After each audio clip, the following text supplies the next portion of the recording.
This conference will now be recorded.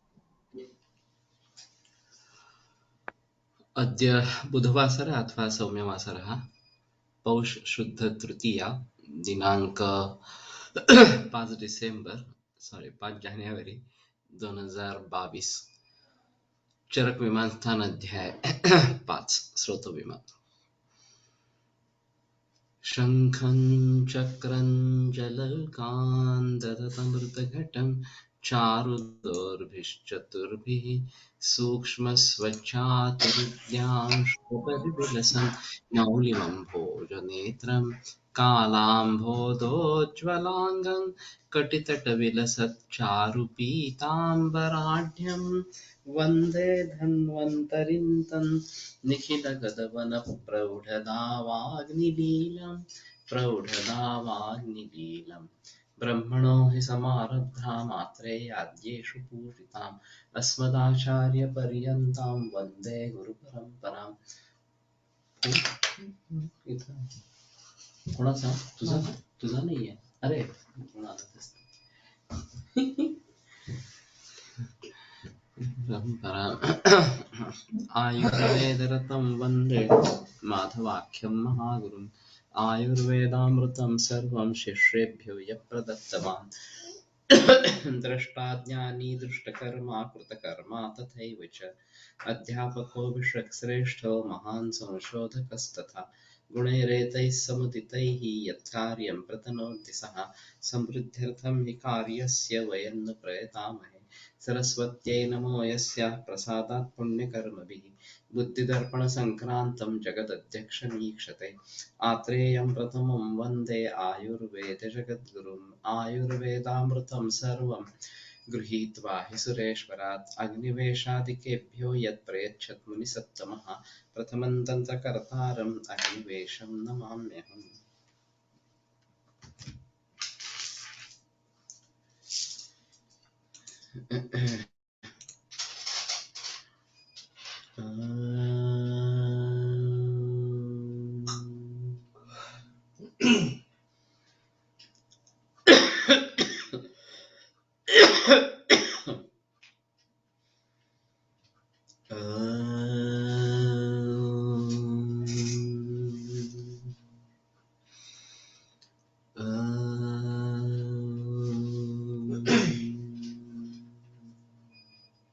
Om Shanti शांति शांति.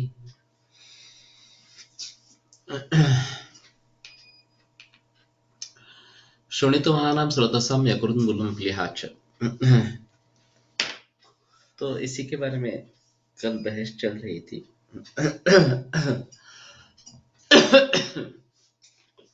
और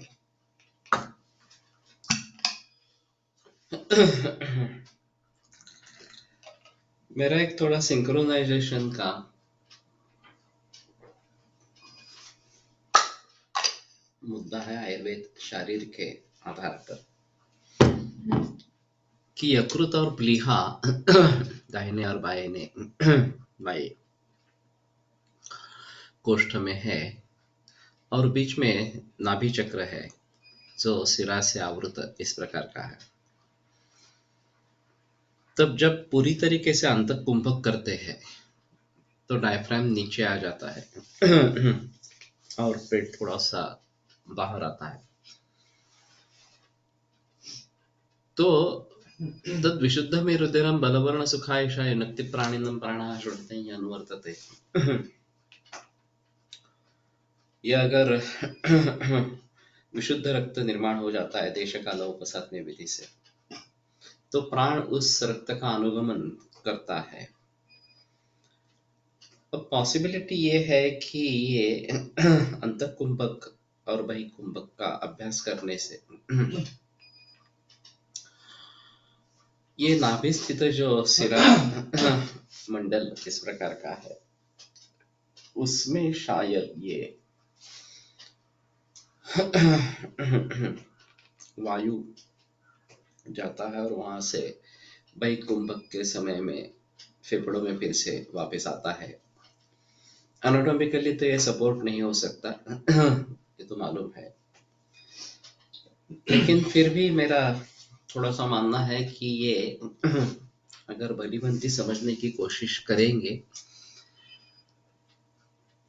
तो ये श्वास या प्राणवायु स्रोतस और सर्कुलेटरी सिस्टम जो रक्तवाहिनी स्रोतस से जुड़ी है हमारे हिसाब में, इसका एक सिंक्रोनाइजेशन है। और जैसे हम सांस लेते हैं रोकते हैं और अंतःकुंभक करते हैं, तो ये पॉसिबिलिटी है कि ये सिरा स्थित नाभि स्थित जो सिरा ये है उसमें चला जाता है और वहां से फिर से वायु निकलकर फेफड़ों में आ जाता है और वही कुंभक के दरमियान उसको बाहर फेंका जाता है। तो ये बात अगर समझने की कोशिश करेंगे तो यकृत प्लीहा का एक अहम इस प्रकार का रोल रहेगा। और सुश्रुत में शारीर स्थान चौथे अध्याय में ये वातजुष्ट, पित्तजुष्ट, कफजुष्ट और शुद्ध रक्त वहन करने वाली सिरा, इनका वर्णन है। 175 हर सिरा है। तो उन्हीं के जरिए ये वात, पित्त और कफ शरीर में फैलकर प्राकृत या विकृत कर्म करते हैं। तो रक्त से जुड़कर ये शरीर में फैल जाती है और अपना अपना प्राकृत कर्म करती है। अगर ये दुष्ट हो जाती है तो वात, पित्त, कफ से, तो भी ये उसी प्रकार से प्रकोप, दोष के प्रकोप को पूरे शरीर में पहुंचाती है और शमन भी उसी तरीके से होता है, ऐसा वहां पे कहना है। तो एक अहम मुद्दा रहेगा कि हमारे हिसाब में दोष का जो सर्कुलेशन है वो भी इसके जरिए चलता होगा इस प्रकार से। और फिर प्राणायामेरेव सर्वे प्रशिष्यन्ति मला इति आचार्याणां च केषाञ्चित् अन्यत् कर्म न सम्मतम्। ये दोषों की प्राकृत स्थिति लाने के लिए प्राणायाम उपयुक्त हो जाता है, क्योंकि ये नाभि संबद्ध सिरा से जुड़ा हुआ इस प्रकार का है।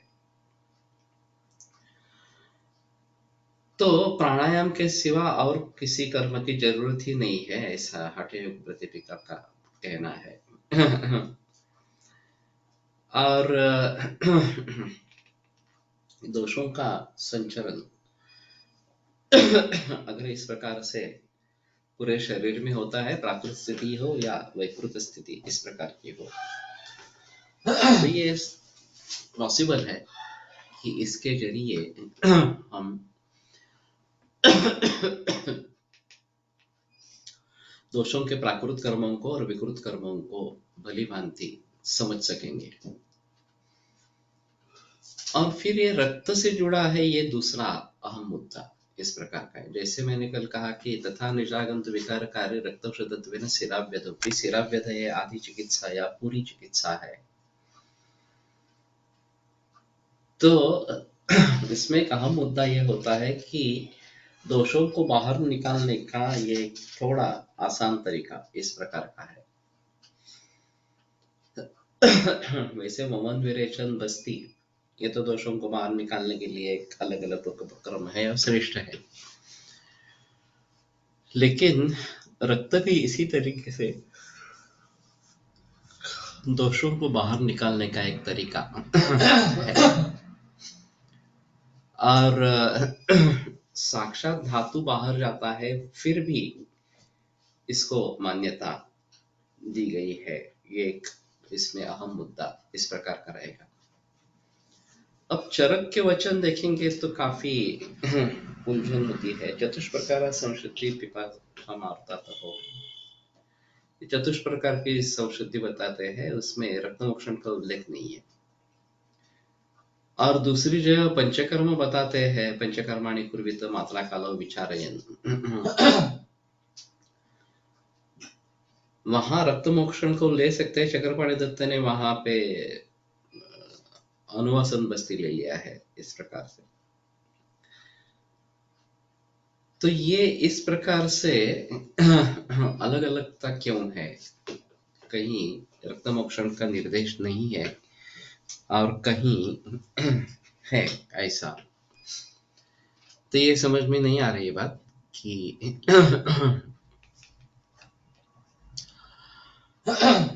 चतुष्प्रकार संशुद्धि ये क्यों कही गई है इस प्रकार से? दोष कोष्ठ में लाके निकल सकते, वैसे दोष रक्त में लाके निकल सकते, ऐसा है क्या? है ना? अभी हमने एक अलग प्रयोग किया था, अभी कर रहे हैं। वास्तव में विरेचन जब देना है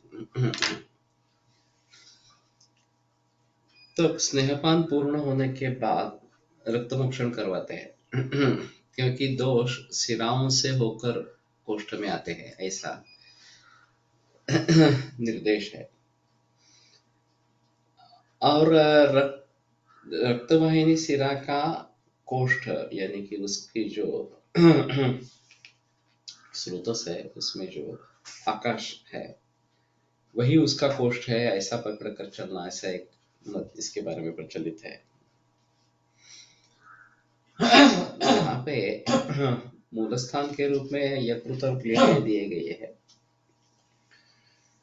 लेकिन जब हम रक्तमोक्षण की बात करते हैं तो कोलटकर सर का ये कहना था कि नदी जब बहती है तो उसमें जो भी मल है वो किनारे पर इकट्ठा होता रहता है और ये काफी कॉमनली दिखाई देता है।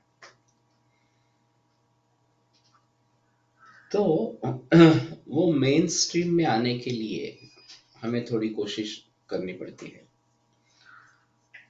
जब पारंपरिक रीति से सिराव्यथ करते हैं तो वो भित्ति के लगत जो मल संचय है, दोष है, वो निकल जाते हैं। अगर हम निडल डाल के अभी जिस प्रकार से रक्तमोक्षण करते हैं या स्कैल्पेल सेट का प्रयोग करते हैं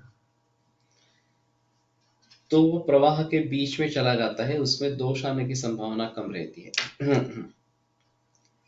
थोड़े दोष आते हैं, उसमें संदेह नहीं है, लेकिन सिरा व्यध करने से जितने दोष आएंगे वो इसमें महत्वपूर्ण इस प्रकार का रहेगा। और इसीलिए शास्त्रों में जो सिराव्यध विधि बताया है उसी के आधार पर सिराव्यध करे, ये बेहतर है। तो इसके लिए प्रैक्टिस चाहिए और रुग्ण बल भी अच्छा होना जरूरी इस प्रकार का है। रसायन चिकित्सा दिल्यामुळे धातूंचे पोषण होऊन अग्निवर्धन होते आणि प्रतिकार क्षमता वाढते, असे आपण म्हणू शकतो।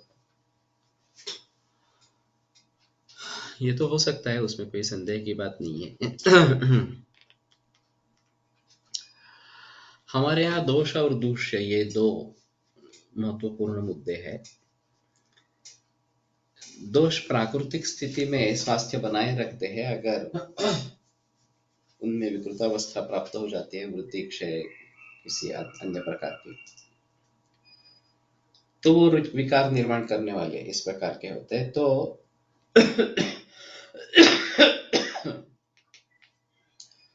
उनके गुण कार्य बताए गए हैं, तो ये किसी न किसी तरीके से दोष बढ़े नहीं, विकृत नहीं हो, इसके लिए प्रयास करना चाहिए। और अगर इस प्रकार से दोष थोड़ी मात्रा में बढ़ भी गए तो अगर धातु बल अच्छा है तो फिर भी विकार नहीं होगा। इसलिए धातु परंपरा जो है वो अच्छी बने और रसायन पद्धति से वो बने, ये देखना जरूरी इस प्रकार का होगा। अब क्षीरकृताभ्यासो रसायनानाम, ये जो सूत्र है रसायन करने वालों में वो सबसे श्रेष्ठ इस प्रकार का बताया गया। और इसमें रस से लेकर शुक्र तक सभी धातुओं के बारे में प्रशस्तता निर्माण करना पॉसिबल होता है। फटसरकर का कहना था कि दूध जो है वो रस समान इस प्रकार का है, रस धातु के समान है, और घृत जो है वो शुक्र धातु के समान इस प्रकार का है। राजयक्ष्मा चिकित्सा में अश्वगंधा सिद्ध दूध से निकाला हुआ घी दूध और शर्करा के साथ लेने का एक प्रयोग आया है। तो उनका ये कहना था कि ये जो बाहर परिणमन हुआ है दूध से घी तक, उसका एक परिणाम शरीर के परिवर्तन में, धातुओं के परिवर्तन में आता है और शुरुआत रस से करनी है। तो इसलिए अश्वगंधा सिद्ध दूध से निकाला हुआ घी, अश्वगंधा वैसे ही रसायन है, शुक्र धातु वर्धक है वगैरह वगैरह, और फिर दूध सिद्ध करके उसका घी निकालना। तो ये जो उसका दही बनाना, मंथन करके तकर बनाना, नवनीत निकालना और फिर नवनीत से घी बनाना, ये सभी प्रोसेस उसमें इन्वॉल्व होगी। तो ये थोड़ी रस से शुक्र निर्माण करने तक की प्रोसेस की तुल्य कक्षा समान इस प्रकार की है। तो व्याप्ति तो पूरे शरीर में होती है कि मूलात् देहे प्रसृतन अभिवाह्य स्रोतस्तदति विज्ञेयम सिराधमनि वर्जितम। ये जो सुश्रुताचार्य की व्याख्या है कि मूल स्रोत स्थान से निकलकर पूरे शरीर में फैल जाना, और ये जो बात बताते हैं कि वहां का सिरा का जो मंडल है नाभि स्थान में, वो तो पूरे शरीर में इस प्रकार से फैला हुआ ऐसा है।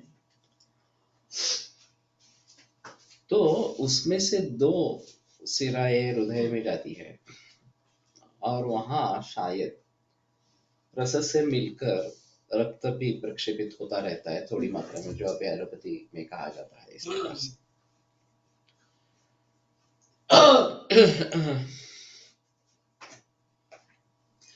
अभी मैं सोच रहा हूं, लेकिन एक्चुअली हो नहीं रहा इस प्रकार से, कि किन धातुओं के लिए किन प्रकार के रसायनों का प्रयोग ज्यादा अच्छा इस प्रकार का होगा, या किन दोषों की दृष्टि से किन विशिष्ट रसायनों का प्रयोग करना पड़ेगा। कफजो नस रोगोस्ति निबंधोस्ति कश्चन यंधमल्लातकम हन्यात् शीघ्रं मेधाग्निवर्धनम में कफ और विबंध, इन दोनों के हिसाब से बल्लाद सबसे श्रेष्ठ इस प्रकार का माना गया है। तो यहाँ दोष का साक्षात उपदेश इस प्रकार का है। यंत्राश चवनो मुनि जराजरिद्वर पासी नारी नयन नंदनहा, इसके फलश्रुति के आधार पर यह शुक्रवर्धन अच्छा करने वाला इस प्रकार का है। तो दूष्य के अनुसार रसायन अगर हम स्वीकार करेंगे, रसायनों का प्रयोग करेंगे, तो शायद बात बनेगी। वैसे च्यवनप्राश का अधिकार रसायन अधिकार है और फलश्रुति में वाजीकरण इस प्रकार का बताया गया है। मंडलेर्जात वेदस्य ये वाजीकरण अधिकार में आया है, तस्या एव प्रयश्रुतम, ये माशपूर्ण प्रताधेनु इस प्रकार की जो है वो। और फिर भी सुवर्ण और दूध दोनों रसायन भी है, तो रसायन और वाजीकरण दोनों प्रकार के परिणाम दिखेंगे। तो एक का अधिकार रसायन है और वाजीकरण फलश्रुति है, बाकी रोगों के बारे में फलश्रुति है, और दूसरे में अधिकार वाजीकरण है और फलश्रुति रसायन भी है इस प्रकार से। दूध सिद्ध करके बनाए घी में और सिद्ध घृत के कार्य करने के पद्धति और परिणाम अलग अलग को कैसे समझेंगे। ये फणसलकर का यह कहना था कि परिणमन जो होता रहता है वो हमारे लिए ज्यादा महत्वपूर्ण है। अगर सीधे अश्वगंधा सिद्ध घृत बना लेते तो ये जो बाहर परिणमन वाली प्रक्रिया है वो उसमें नहीं है,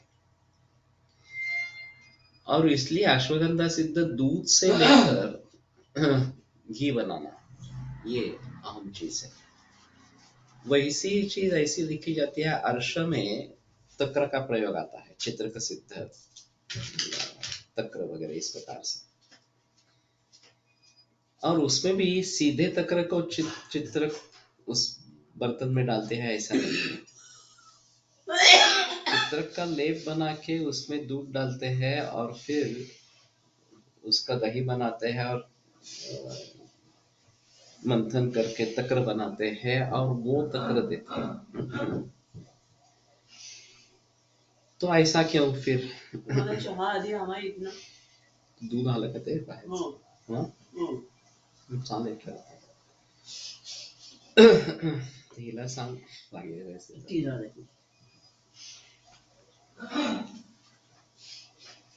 तो इनका ये कहना था कि दोषास्त्वं मांसमेधांसि संदूष विविधा कृतिं मांसां पुरान् अपानाद कुर्वन्त्यर्षां सतां जगो। त्वचा मांस और मेद ये दूष्य अर्श में बताए गए हैं। तो ये दही और तक्र तक का जो है वो मांस मेद धातु तक परिवर्तन है, और फिर नवनीत निकालते हैं।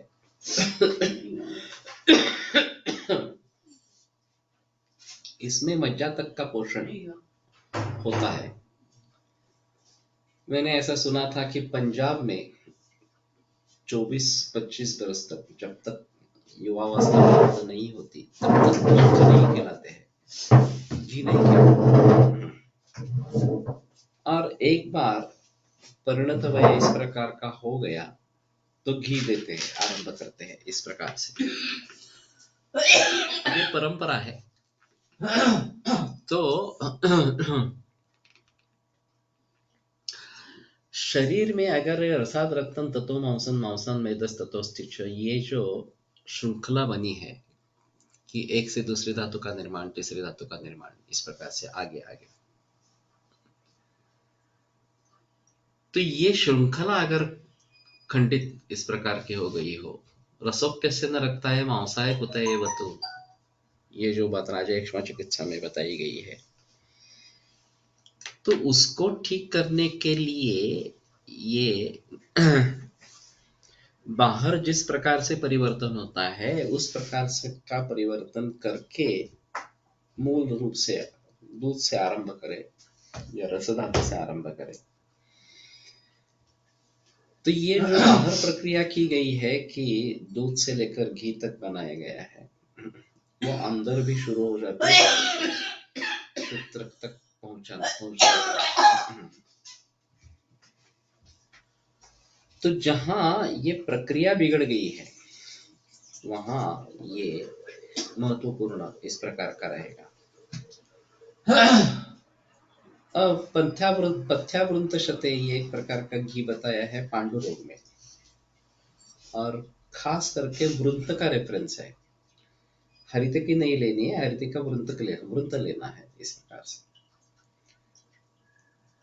तो फणसरकर कहते थे देखो वृंत बताया गया है यहाँ पे, हरित की नहीं लेनी है। तो वृंत क्या है? तो वृंत स्रोतस है, उसके हरितकी तक जो भी पोषक अंश पहुंचाने हैं वो पहुंचाने वाला वृंत है। तो जहां इस प्रकार के स्रोतोरोध के कारण या किसी अन्य वजह से वहां तक पहुंच नहीं रहा, ये जो प्रक्रिया है उसमें अग्नि की प्रक्रिया है, तो अगर एक धातु से दूसरा धातु बनने में उसके बीच में जो धात्वग्नि है वो अच्छे तरीके से काम नहीं कर रहा,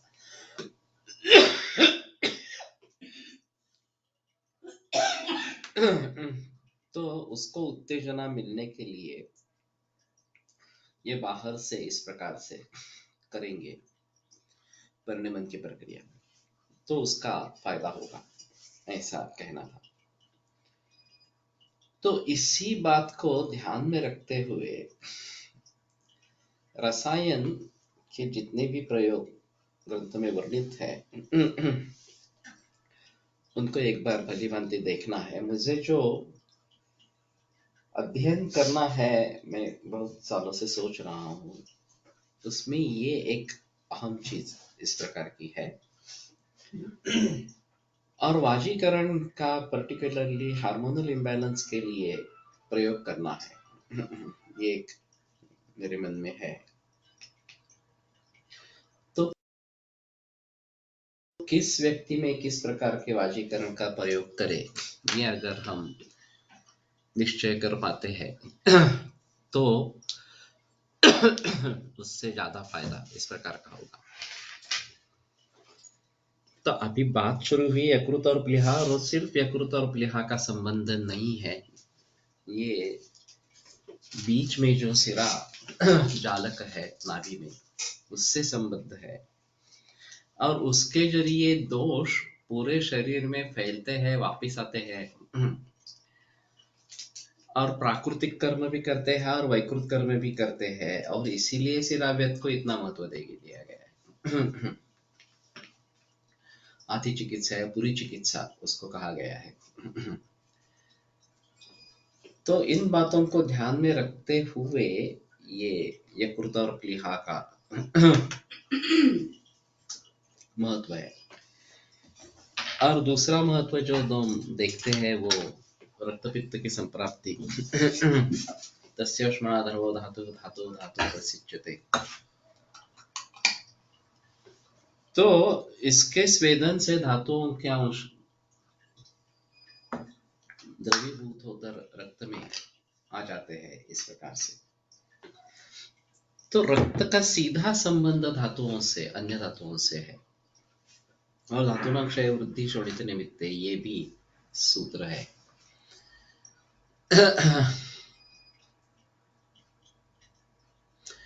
प्रयोज्यांगामध्ये वेगवेगळे रस आहेत, ते वृंते तिक्त, इसका विचार हो सकता है, क्योंकि स्रोतस ये जो बात कही गई है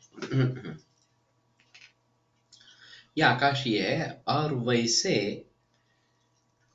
रसों में केवल तिक्त रस ही ऐसा है जिसमें आकाश महाभूत है। बाकी महाभूत बाकी रसों में है, लेकिन सिर्फ तिक्त रस में ही आकाश महाभूत इस प्रकार का है। मैंने देखा कि वातव व्याधि में तिक्त रस का बहुत बड़े पैमाने पर उपयोग है। वैसे तिक्त रस वातवर्धक है, लेकिन फिर भी वातव व्याधि में तिक्त रस का बड़ी मात्रा में प्रयोग किया जाता है। तो ऐसा क्यों? तो मैंने कोलटकर सर से ये सवाल पूछा था। तो उन्होंने कहा था कि जब सूक्ष्म स्रोतों में विकृति निर्माण होती है, ये निर्माण करने का सामर्थ्य सिर्फ वात दोष में ही है, और उसमें पहुंचकर ये दुरुस्त करने का सामर्थ्य भी तिक्त रस में ही है, लेकिन वो तिक्त रस वात का शमन करने वाला। तो गुड़ुची जैसा द्रव्य जो रसायन है त्रिदोष शामक इस प्रकार का है, और आकाश महाभूत तिक्त रसात्मक होने के कारण आकाश महाभूत जिसमें है वो इस प्रकार से अंदर घुसकर वात शमन का कार्य करेगा, वात वर्धन का कार्य नहीं करेगा। इसलिए गुड़ुची का एक अलग महत्व है। तिक्त रस वाले इस प्रकार के गुड़ुची जैसे द्रव्य जो वात का शमन करने वाले हैं ये कम मिलेंगे। गुग्गुलु है वैसे वो भी तिक्त रस ऐसा है, और उसमें भी अंदर घुसने की क्षमता है, सूक्ष्म स्रोतों में जाने की क्षमता है, और वो जिसके साथ मिला हो उसको भी अंदर लेके जाता है, इसलिए गुग्गुल कल्प बने। तो हमें जिस प्रकार का द्रव्य अंदर हम लेके जाना चाहते हैं, तो उसको अगर गूगल की इस प्रकार की जोड़ दे देंगे तो ये बात हो सकती है। शिलाजतु उसी प्रकार का है।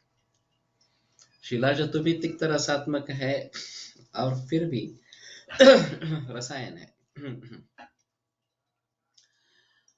और फिर जहां इस प्रकार के स्रोतरोध प्रधान संप्राप्ति इस प्रकार की होगी, वहां गुगुल शिला जो दोनों काम करेंगे। अब आरोग्यवर्धिनी में दोनों है, चंद्रप्रभा में भी दोनों है। लेकिन चंद्रप्रभा रसायन है, आरोग्यवर्धिनी रसायन नहीं है। आरोग्यवर्धिनी केवल अपतर्पण करने वाला योग है, तो कुछ हद तक उसको दे सकते हैं। चंद्रप्रभा रसायन होने की वजह से दीर्घकाल प्रयोग कर सकते हैं। तो इन सभी बातों को ध्यान में रखते हुए कहाँ किसका प्रयोग करना है ये सोच लेना चाहिए। तो फणसलकर जी की किताब है एक्चुअली रसायन चिकित्सा। मैंने उसके लिए प्रस्तावना भी लिखी है, उसकी सेकंड आवृत्ति, थर्ड आवृत्ति के वगैरह बारे में। और उसके पीछे जो थीम है वो फणसलकर जी किस प्रकार से सोचते थे वो लिखने की कोशिश की है। फिर भी मैंने भी पढ़ा, किताब पूरी पढ़ी नहीं है। इतने सारे योगों के बारे में, रसायन चिकित्सा के बारे में उन्होंने बताया है, मैं खुद पढ़ नहीं पाया हूँ। और अगर कैंसर जैसे विकारों में रसायन यही मुख्य चिकित्सा है, तो भली भांति सभी प्रकार के रसायन द्रव्यों का प्रयोग हमें सीखना चाहिए। और वैसे वाजीकरण का भी इसमें संबंध होता है। जहां जहां डिप्रेशन ये बात होती है, निगेटिविटी आ जाती है, वहां वहां वाजीकरण का संबंध रहेगा। मनसो हर्षं यच्च तत्सर्वं दृश्यम् उच्यते। जो मन का आनंदित करने वाला इस प्रकार का है वो सब दृश्य इस प्रकार का बताया गया है। तो इन दोनों के बारे में सोचकर अभी के डिसीजेस में, अभी ऑटोइम्यून डिसऑर्डर्स ये एक बड़ी समस्या है। मेरे पास काफी मरीज हैं ऑटोइम्यून के, और स्टेरॉइड्स को कम करके बंद कर देना, फिर भी हमारी दवाइयों पर मेंटेन करना, इन मूल रूप से उसकी चिकित्सा हो पाना ये काफी मुश्किल इस प्रकार की बात हो गई है। तो मैं सोच रहा हूँ कि उसके बारे में कुछ ना कुछ तो करना ही है, और लोगों तक ये बात पहुंचानी है कि इस प्रकार के ऑटोइम्यून डिसऑर्डर्स को कैसे ट्रीट करेंगे। अभी कोविड-19 वैक्सीनेशन के जरिए ऑटोइम्यून डिसीजेस बढ़ जाएंगे, और अगले 4-5 बरस में काफी लोग ऑटोइम्यून के मिल जाएंगे। एलोपैथी में तो कुछ है नहीं। तो हमें ही इसके बारे में सोचना पड़ेगा।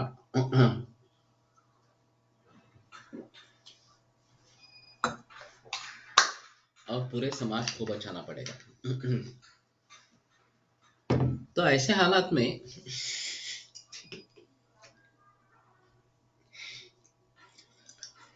ये जो रक्त की बात की है, रसायन की बात की है, दोषों का कैसे कैसे पूरे शरीर में प्रचलन होता है, ये सभी बातें हैं कि रस से भी होता है, रक्त से भी होता है, इस प्रकार से इस प्रकार के दोषाणाम अपि च एवं स्यात् एकदेश प्रकोपणम। ये जो व्याने रस धातुर विक्षेपोचित कर्माण युगपत् सर्वतो जस्वं देहे विक्षिप्यते सदा क्षिप्यमाणस्व वैगुण्य ततः सज्जति यत्र सः तस्मिन् विकारं कुरुते खेवर्षमिव तो यदा। दोषाणाम अपि च एवं स्यात् एकदेश प्रकोपणम, ये उसके तुरंत बाद में ये सूत्र आया है। तो कारण कैसे है, चिंत्यानां चाति चिंतनात् से लेकर ये रक्त के दृष्टि के बहुत सारे हेतु ग्रंथ में वर्णित इस प्रकार के हैं। तो उन सभी तत्वों को ध्यान में रखते हुए इन दोनों पर ज्यादा जोर करना है ऐसा लगता है, और फिर उसमें रसायनों का प्रयोग होना है। तो मैं फिर से एक बार निश्चय कर लेता हूँ रसायन किताब पढ़ने की इस प्रकार से, और प्रयोग में लाने की दृष्टि से कैसे कर सकते हैं उसके बारे में थोड़ा सोचेंगे। मांसवानांच स्रोतसाम स्नायुर्मूलम त्वक्च। मांसव स्रोतस का स्नायु ये मूल है और त्वक इस प्रकार का है। अब तो ये बड़ा अजीब इस प्रकार का है।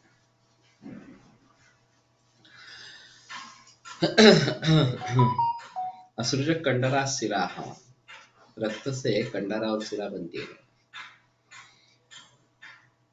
और मेदस स्नेह आदाय सिरा स्नायुत्वम आपनुयात्। मेद का स्नेह लेकर सिरा स्नायु में परिवर्तित इस प्रकार की हो जाती है। और स्नायु ये मांसह स्रोतस का मूल स्थान है। तो रक्त, मेद और मांस एक व्युत्क्रम पद्धति से बताए गए। कंडरा और सिरा ये रक्त से जुड़े इस प्रकार के, और मेद का स्नेह लेकर स्नायु बन जाता है सिरा का इस प्रकार का। और वो स्नायु मूलन त्वक्च, स्नायु और त्वक ये मांसव स्रोतस के मूल स्थान। वैसे मांसव स्रोतस खुद ही एक बड़ी समस्या है।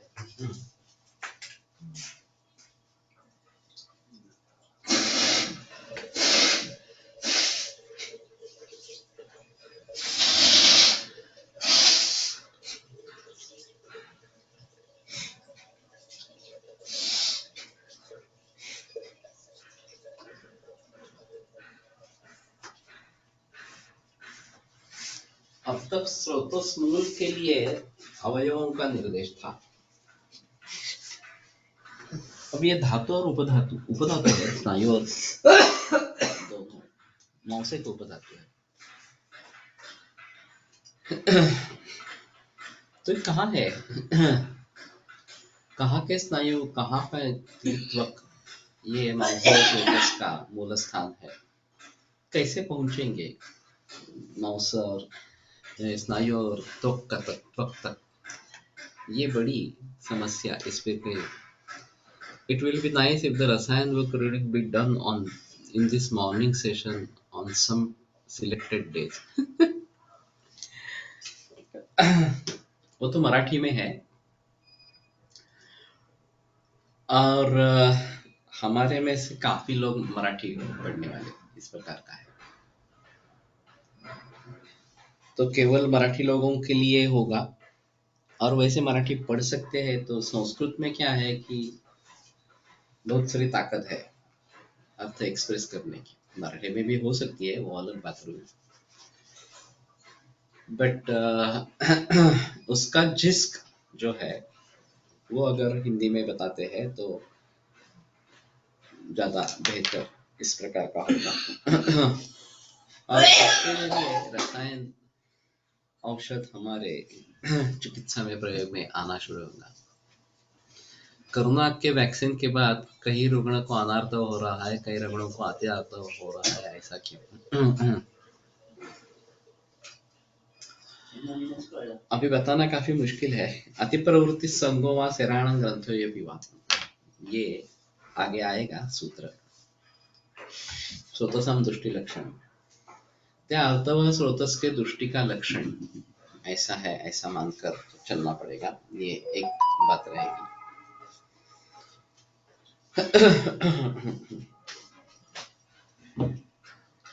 लेकिन मूल प्रवृत्ति क्या है उस व्यक्ति की, उस अवृत्त की? और अगर उसमें अर्थवरोध होना या अनर्थ होगा, वो शायद अर्थव का रोध होने के कारण अनर्थ हो, निर्मिति कम है, ऐसा थोड़ा बताना मुश्किल रहेगा। और अत्यार्थ या अगर निर्मिति ज़्यादा बढ़ गई तो हो सकता है। तो थोड़ा इंडिविजुअल केस पे देखना पड़ेगा कि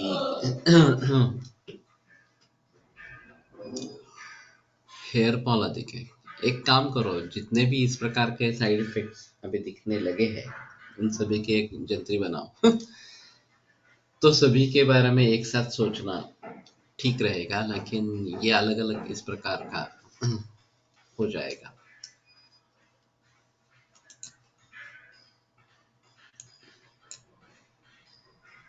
शोणित, लोहित, अस्र, रक्त या पारिभाषिक संज्ञाचे विशिष्ट एकमेकांपासून वेगळे अर्थ आहेत का? है। इसमें एक ऐसा रहता है कि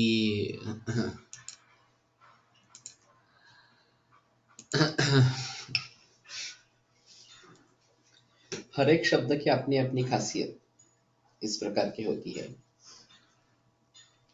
केवल पर्यायवाचक के रूप में प्रयोग में लाने के लिए या वृत्त में बैठने के लिए इस प्रकार से पर्याय शब्दों का प्रयोग नहीं होता। जैसे माधव निदान मधुकोश टीका में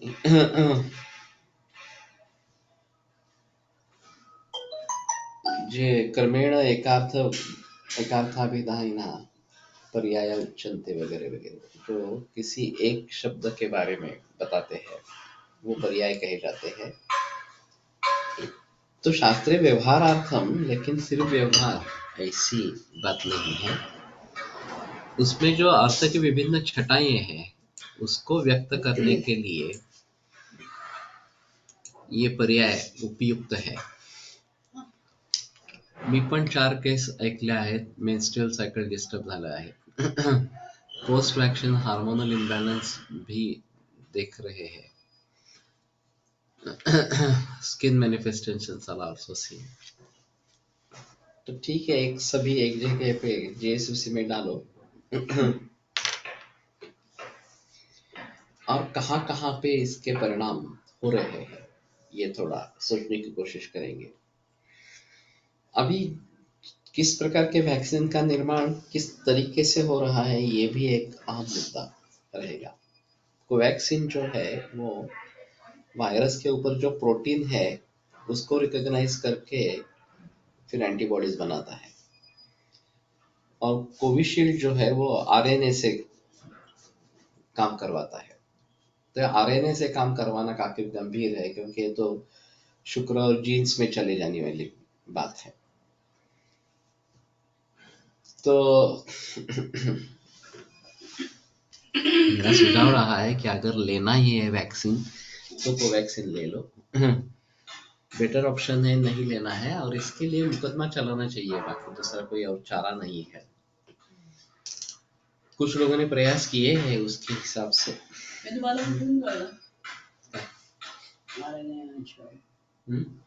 रसिक पावसकर आहे, याची माहिती मिळेल तर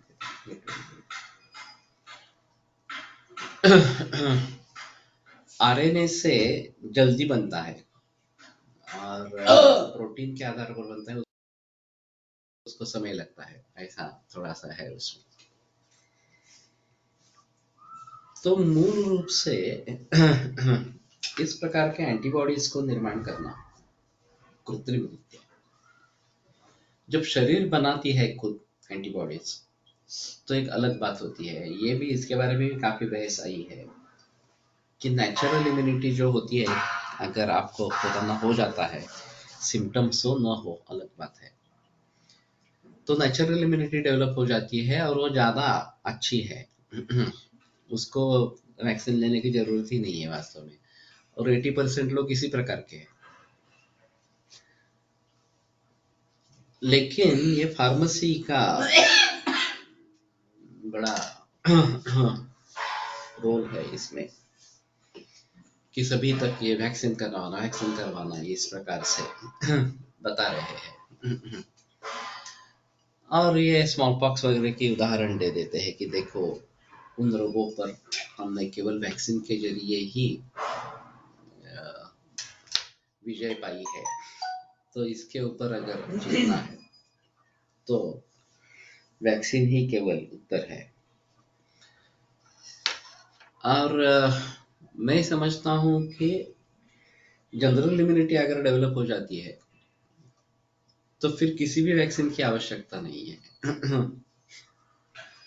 जनरल इम्यूनिटी डाउन हो गई है तो उसको कैसे सुधार अहम मुद्दा रहेगा और उसके लिए काफी प्रयास करने पड़ेंगे इस प्रकार से। तो ठीक है। It's made compulsory for entry at various places since no option but to take it. तो इसी के खिलाफ आवाज उठाना है। सुप्रीम कोर्ट के मत के अनुसार कंपल्शन नहीं है वैक्सीन का, ये नहीं कर सकते हैं इस प्रकार का कंपल्शन। लेकिन कौन झगड़ेगा? एक व्यक्ति के बस की बात नहीं है ये। तो इसी का फायदा सरकार उठा रही है, इसका फायदा कंपनियां उठा रही है, इस प्रकार से है। तो ठीक है। अभी ये माइक्रॉन आ गया और जब उसका प्रचार प्रसार इतना बढ़ेगा कि हर्ड इम्यूनिटी डेवलप हो जाएगी, तब तक ये ऐसा ही चलता रहेगा। फिर डिक्लाइन आएगा, फिर तब तक नया कोई वेरिएंट आ जाएगा। ये सिलसिला कब तक चलता रहने वाला है कुछ मालूम नहीं। और ये इसी प्रकार से वैक्सीन वैक्सीन वैक्सीन करते रहेंगे तो मालूम नहीं है क्या है। It should have been a personal choice. है एक्चुअली पर्सनल चॉइस है। लेकिन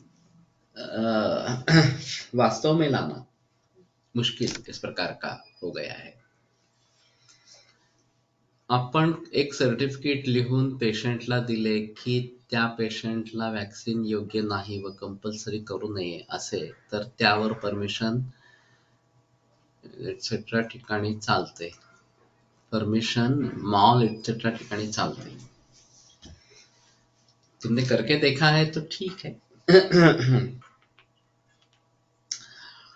उसमें भी ऐसा है थोड़ा सा कि हम वैद्य लिखते हैं अपने आप को। और मेरा जो स्टैम्प है उसमें भी वैद्य दिलीप गाड़ी इस प्रकार का है। तो वैद्य लिखने से लोग समझते नहीं नहीं ये तो आयुर्वेद वाला है। इसका कुछ लेना देना नहीं, इसको क्या समझते हैं, कुछ समझता नहीं, तो वो ठुकरा देते हैं। अगर और डॉक्टर लिखेंगे बीएमएस होकर भी तो मान लेते हैं क्योंकि डॉक्टर है। तो ये बड़ा अजीब फासला है इस प्रकार का। एमडी मेडिसिन का ही सर्टिफिकेट चाहिए, हमारा नहीं चलता माय एक्सपीरियंस। तो वही दिक्कत वाली बात है कि डिस्पैरिटी है इसमें। और समकक्षता दी गई है लेकिन कहीं जगह समकक्षता नहीं दी जाती। अब लोगों के मन में भी एलोपैथी का डॉक्टर है तो डॉक्टर है, वैद्य है तो डॉक्टर नहीं है, ऐसी मानसिकता है।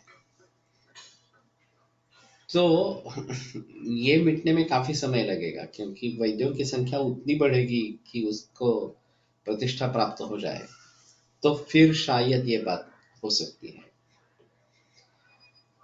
फिलहाल उसको तो काफी समय लगेगा। तो ऐसे हालात में ये थोड़ा मुश्किल इस प्रकार का है। माझ्याकडे उदाहरणे दिलेले वैद्य असलेले चालते। बरेच पेशंटला स्वतःहून घ्यायची नव्हती वॅक्सीन, त्यांना माझे व एका वैद्य मित्राचे चालले। ये लेकिन इंडिविजुअल होगा, किसी मॉल में चलेगा, किसी पे नहीं चलेगा वगैरह वगैरह। ऐसे भी बात हो सकती है। वैसे हमारे सर्टिफिकेट के बारे में भी ये बात हो सकती है कि मेडिकल सर्टिफिकेट दिया है वो भी वैद्य का नहीं चाहिए। ये यहाँ सिप्ला फाउंडेशन है तो वहां पर मेरे कैंसर अंतिम स्टेज में उसको एडमिट करना है तो वो भी ऑन्कोलॉजिस्ट का पर्ची मांगते हैं। हमारी चिट्ठी से काम नहीं होता, एडमिट नहीं करवाते वहाँ पे। तो ये भी अजीब है, मुझे एक बार वहाँ पे जाके बोलना चाहिए। लेकिन कहाँ कहाँ इस प्रकार से टकराव लेते रहेंगे। तो ये हमारी एनर्जी इसमें वेस्ट होती है, ऐसा है थोड़ा सा। वॅक्सिनला ॲलर्जी आहे असे सर्टिफिकेट मान्य आहे, पण आपण काय ॲलर्जी आहे हे कसे लिहू शकतो? Mall, cinema hall consider, but government places, airport वगैरह पे नहीं। मॉल और सिनेमा हॉल में उनको उनकी पड़ी है कि लोग केवल इस कारण से दूर नहीं जाए, उनकी आमदनी नहीं कम हो, इसलिए वो कर रहे हैं। एयरपोर्ट पे या दूसरे गवर्नमेंट के यहाँ उनको क्या पड़ी है? उनको तो कुछ उससे कुछ पैसा मिलने वाला नहीं है, तो उनको क्या लेना देना है इस प्रकार से। तो सर्वस्वार्थम समीहते, सभी व्यक्ति अपना अपना स्वार्थ देखते हैं, ये एक मुहावर है। तो ठीक है, हाँ, ईश्वर सबको सद्बुद्धि दे, ये आकांक्षा कर सकते हैं। और जब तक इसमें राजकीय परिवर्तन नहीं आएगा, अभी कोरोना की बीमारी सचमुच बीमारी है या राजकीय बीमारी है, ये बड़े संदेह की बात है। और इसका फायदा उठाना चाहते हैं तो ये बात बनेगी ही नहीं इस प्रकार से। एका प्रायव्हेट कंपनीमध्ये पण चाललंय, ठीक आहे, वॅक्सिन हा विषय आपला नाही, हा पण सर्टिफिकेट देणे अतर्क्य।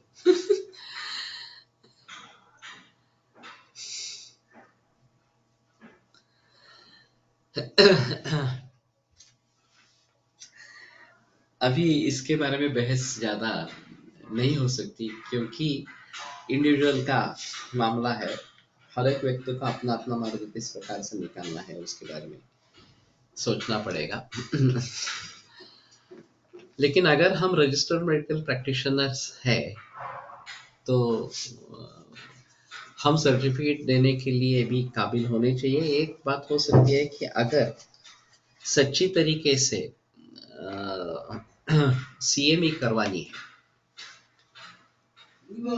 कि ये वैक्सीन के बारे में, पैंडेमिक के बारे में सभी डॉक्टर्स को सजग कराए और उसमें जो सत्य है वो बताए, पूरा सत्य बताए, अधूरा सत्य नहीं बताए। बीच में एक लेख आया था लोकसत्ता में कि अर्ध सत्य सांगून फसवणूक, अर्ध ये ब्रैकेट में डाला था, तो सत्य कह के भी इस प्रकार से लोगों को ठगाया जा सकता है, क्योंकि अधूरा सच है इस प्रकार से। तो यही सिलसिला चल रहा है अभी, अधूरा सच बता के इस प्रकार से। तो सच्चे रूप में इसके बारे में अगर बहस होगी कि क्या क्या होता है, क्या क्या पॉसिबल मार्ग है, क्या क्या करना है, मेरा तो सुझाव है कि अभी पॉजिटिव पॉजिटिव पॉजिटिव बढ़ने लगे तो ये फिर से अस्पताल भरने लगेंगे इनसे, और जो सच्चे मरीज है उनके लिए जगह नहीं होगी, जैसे कि पीछे बीच में हुआ था। और एक सर्वे में ऐसा भी है कि सब हृदरोगी कहाँ गए, मर तो नहीं गए, लेकिन मरे भी नहीं है, अस्पताल में भी नहीं आए, तो अपने आप ही घर पे ही ठीक हो गए। तो इन सभी को वास्तव में एडमिट करने की जरूरत होती है या नहीं होती है? जब उनको पता चला कि यार अस्पताल में जगह ही नहीं है, सब कोविड से भरे हैं, तो अपने आप चुपचाप घर बैठे रहे, फैमिली डॉक्टर से या कार्डियोलॉजिस्ट से दवाएं ले ली और ठीक हो गए, घर पे ही ठीक हो गए इस प्रकार से। तो वास्तव में जिनको जरूरत है उन्हीं को डिक्लेअर करें और सिर्फ उन्हीं के लिए अस्पताल का प्रयोग हो, ये होना जरूरी इस प्रकार का है। यासाठी आयुर्वेदिक हॉस्पिटल जास्त हवी जिथे आपण पेशंट ऍडमिट करू शकू, यह और अलग बात है। इसमें भी ऐसा है, अगर आयुर्वेद अस्पताल में दाखिल करना है तो ये RT-PCR करवाना जरूरी है। और फिर उसका रिजल्ट आने के बाद उसको रखेंगे नहीं रखेंगे वगैरह वगैरह, इस प्रकार के नियम है. पेट्रोल भरण्यासाठी वॅक्सिनेशन सर्टिफिकेट विचारत असतील तर सामान्य माणसाने काय करावे? अनावश्यक बंधने आणत आहेत अनेक ठिकाणी.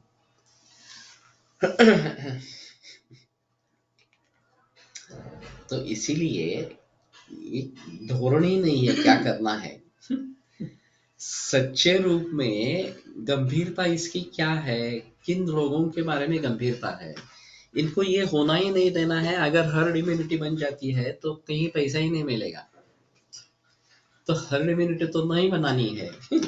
लोगों में ये भय निर्माण करना है, और फिर भय निर्माण करेंगे तो लोग अस्पताल में दाखिल होते रहेंगे, और फिर जो सच्चे मरीज हैं उनके लिए कुछ मिलेगा नहीं. ये सभी इस प्रकार की स्थिती है.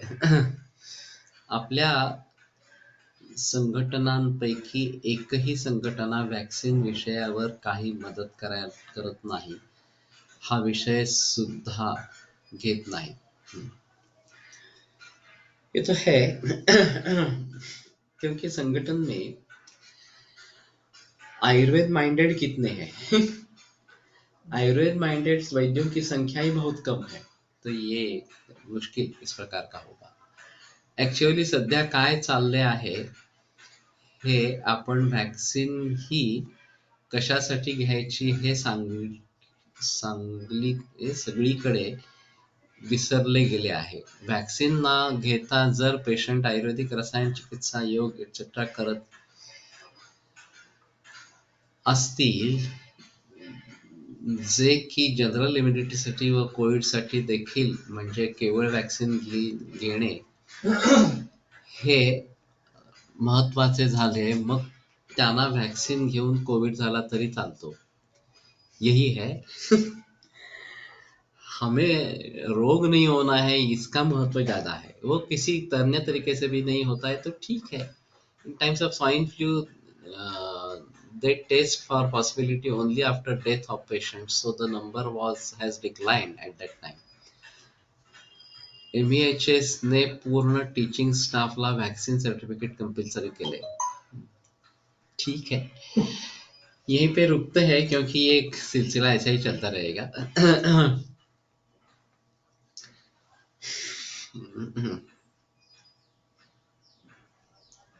संसर्ग, हॉस्पिटलायझेशन व मृत्यू दर यांची कारण तीव्रता कमी होते. ये भी कम होती है नहीं होती है, ये एक अहम मुद्दा है. तो वैसे भारतीय बहुत सारे सूक्ष्म रोगों का सामना करते रहते हैं, तो इसीलिए हमारी हर्ड इम्युनिटी अच्छी है. कालच पेपरला आलंय की मोर देन 75% वैक्सीनेटेड पीपलला कोविड झाला है. येस, तो मैंने भी देखा.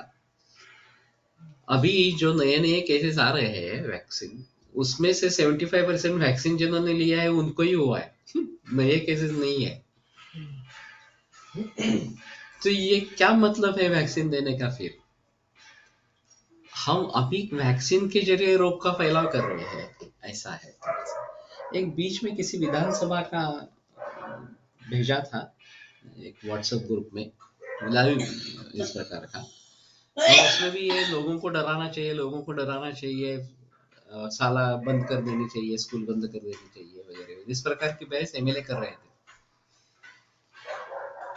तो ये काफी मुश्किल है. ठीक है.